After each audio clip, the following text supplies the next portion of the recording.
আশা করি অসুবিধে কিছু হবে না। আর মাসিমার যে হারটা তোমার কাছে ছিল সেটা নিয়ে নিয়েছো তো?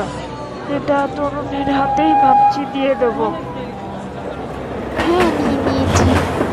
ওটা ভুলি কি করে বলো তো? আর বাবু সোনা তো আমার মায়ের কাছে খুব ভালোই থাকে। ট্রেনটা তো আসতে একটু দেরি করলো, পৌঁছতে আমাদের মনে হয় সন্ধে হয়ে যাবে। জায়গাটার নাম যেন কি ছিল গো? রায়গঞ্জ না?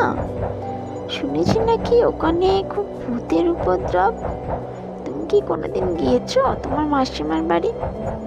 আমার তো মনে পড়ে না আমি গিয়েছি বলে। আমার খুব ভয় করছে কিন্তু।